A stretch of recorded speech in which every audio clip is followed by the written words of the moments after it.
Waaw! Seera ajaa'ibaa obboleettii keenya Adaanech baafte. Seera baay'ee nama boonsuu fi aadaa keenyaaf amantii keenya kabachiisu.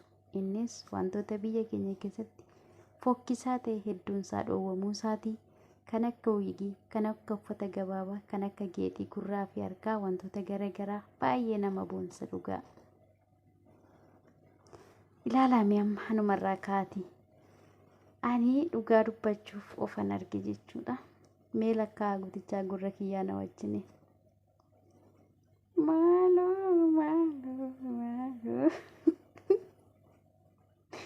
Kolfeen ofitti kolfiteedha Oromoo. Mee ilaala shiboo meeqa gurra koorra jiraa jiru. Ani kiiloon dabaleen of seedaa kana faatu ulfaate natti. Lama. Sadii. Ilaala sadii. Afur kanaan. Akkami waansa? Yaa Rabbi waan albadhee oole kana booda bakka baay'ee ta'u.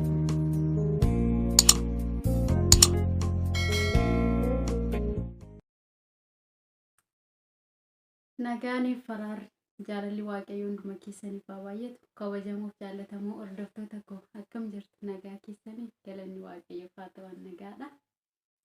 Bakka nagaa keessan taatan isiniin jedha. Argaa jirtu mintire waan gurri koo fakkaatu.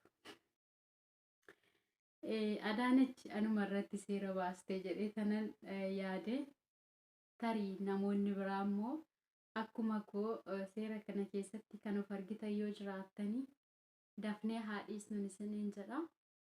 Egaa seera ba'ee hojiirra kan oolchu numadha.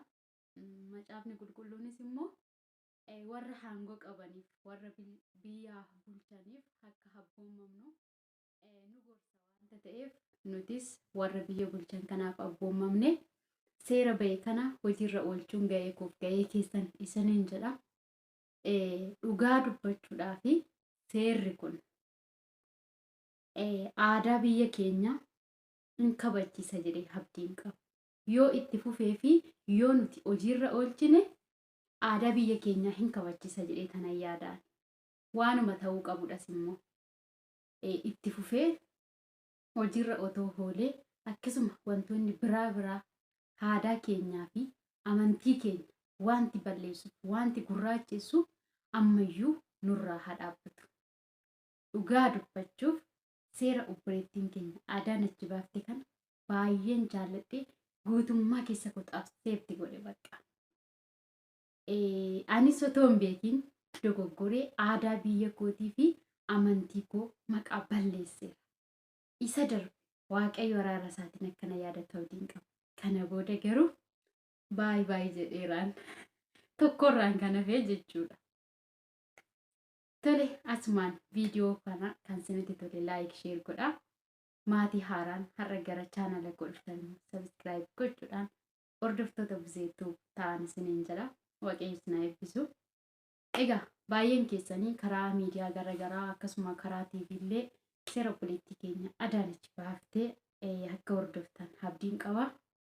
Namni akkuma koo seerri kun isinitti tole keessatti kan of argitan baga gammaddan. Dhugaa dubbachuuf keessattan of arge. Anammas dhugaa isinitti mudhaa fi waa'ee guutichaa gurratti baay'isanii kaawwachuu kanaanan keessatti of arge. Namoonni biraan immoo waan biraatiin keessatti of arguu dandeessu. Waa'ee rifeensa, waa'ee wiigiitiin, waa'ee haala uffannaatiin, waa'ee iddoo bultiitiin, waa'ee hojiitiin namni keessatti of argitan jiraachuu dandeessu. Ofii keessa yoo ta'uu baate obboloota keessan, hiriyoota keessan, ollaa keessanitti namoota keessatti arguu dandeessu. Ofii kee yoo ta'e argiiti deebi'i. Nama obboloota keetii fi hiriyoota keetii yoo ta'e gorsi akka deebi'an. Seerri kun kan bira hin geenye immoo sheer godhite biraan gahe. Dhugaa dubbachuudhaa fi har'a biyya keenyaaf nutu jira. Amantii keenyas kan hojiitti jijjiiru nudha seera amantii keenyaa. Kanaaf macaafni qulqulluunis waan nu dhorku dhiisnee waan aadaan keenya nu dhorkus dhiisnee seera warri biyya bulchan baasanis itti jiraannee aadaa biyya keenyaa fi amantii ofii keenya kabachiisuun ga'ee keenyadha. Dhugaa dubbachuudhaaf jechuudha. Maaltu beeka karaa kana Waaqayyo lafa keenyatti, dhaloota keenyatti, bara keenyatti, gaa'ila keenyatti araaramuu danda'a. Nama eessatti akka kufe, maal keessa akka jiru, eessa akka jiru of arge Waaqayyotti araarama. Isaayyaas gaafa suraafeloonni baallee jaajaa qaban qulqullummaa Waaqayyootiif qulqulluudha gooftaan maccaa lafittii fi samiin kun ulfina isaatiin guutuudha jedhanii gaafa isaan walitti lallaban hafuurri qulqulluun manicha keessa buufate akka Isaayyaasiin of argu taasise. Hafuurri qulqulluun Isaayyaasiin itti mul'ate ofii isaa akka nuuf argu taasise. Macaafa Isaayyaas raajichaa boqonnaa 6 dubbisa. Isa booda Isaayyaas anaaf wayyoo namoota harramni isaanii xuraa'uu gidduu kanan jiraadhu jedhee cubbamaa ta'uusaa of argee Waaqayyo immoo ergamaa isaa ergee suraafeloota sana keessaa hafuurri qulqulluun suraafeloota sana keessaa tokko barbada abiddaa sana qabduudhaan qabee hidhii Isaayyaasitti buuse. Isa booda kun afaan keetti waan bu'eef cubbuun keessatti dhiifameera jedheen. Namni gaafa of arge araara Waaqayyoo argata. Eegan of argee booda Waaqayyo gooftaan akka cubbuun isaa isaaf dhiifamu taasisee eega cubbuun isaa isaaf dhiifame eenyutu ergaanaaf dhaqa? Eenyunan ergadha Waaqayyo jennaan Isaayyaas inni cubbuun isaa dhiifameef kuni anaan ergadhu jedhee Waaqayyotti dubbate. Isa booda Waaqayyoof ta'e Waaqayyoof ergame. Maaltu beeka seera kana keessatti? Waaqayyo nama qalbii isaa jijjiirrate, nama iddootti kufee of arge, nama dogoggora isaarraa deebi'ee argachuu danda'a. Karaa kanaan nagaan biyya keenyaaf dhufuu danda'a. Karaa kanaan lafa keenyaaf, mootummaadhaaf nagaan deebi'uu danda'a. Jaalalli deebi'uu danda'a. Aadaan biyya keenyaa, amantiin keenya kabajamuu danda'a. Karaa uffannaa keenyaa, karaa dubbannaa keenyaa, istaayilii keenyaatiin maqaan amantii keenyaa kan bade, aadaan biyya keenyaa kan bade, safuun kan bade koottaa deebinu. Waaqayyo biyya lafaa kana gubbaarratti hojii isaa kan hojjetu karaadhuma namaati. Dhugaa dubartii ogeettii kana keessa Waaqayyo wa'iifuu seera kana bulche. Karaa ittiin lafti keenya nagaa argattu, karaa ittiin dhaloonni fuula Waaqatti deebi'u ta'uu mala. Hojiirra haa oolchinu. Dhugaa dubbachuudhaaf. Uffannaan keenya namatti gaarii ta'uu danda'a, nutti gaarii ta'uu danda'a. Garuu wanti ijaan ilaalamee gaarii fakkaatu booddeensaa badisaadha. Ijaaf nutti miidhageedhaaf, ilaalchaan nutti miidhageedhaaf qofa faayidaan isaa gaarii ta'uu hin danda'u. Eewaan kan ishiin gowwomte muka hijji isaa miidhagaa ta'e sanaani. Muka hijji isaa miidhagaa ta'e sanaani boofti ishii gowwomse. Wanti ija keenyatti miidhagaa ta'u akka nun gowwomsine. Wanti nuti of harkaa qabnu akka nun gowwomsine. Waaqayyo nu haa gargaaru. Ija keenyaan ilaallee lubbuu keenya du'a bara baraatti akka hin geessine.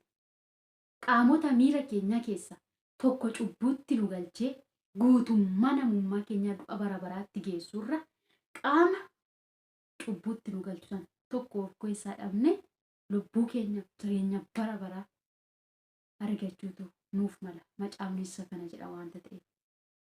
Kanaaf karaa tokko cubbuutti waan Waaqayyoon jaalannetti kufne guutummaa namummaa keenya ibidda bara baraatti akka hin geessine Waaqayyo nu haa gargaaru.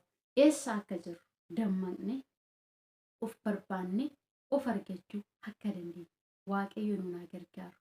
Dhugaa dubbachuuf ani baay'ee tokkoon ofittis kolfee baay'ee tokkoon na'es. Yaa macaafni maal akka jedhu wallaalee otoo hin taane badumatti xiyyeeffanne ani namoota akkasitti geexii kana gurratti naqatanii deeman baay'ee nama araru. Kanumaaf jedhee kanan bakka 4 fudhadhee gatichaa kaawwadhee jira. Sadillee egaa ofiidhuma kootiifan fudhadhee tokkommoo maallaqaanan iyyuudha. Birrii 60 itti baasee gatichaa bakka tokko horachuudhaaf waynee birrii koo baguma kana caalayyuu hin ta'iini. Kanadhaan isiniin jedha.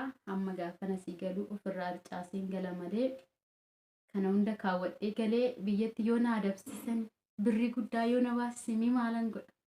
Kanaafiyyuu ofirraa harcaaseen takkitti duwwaadha.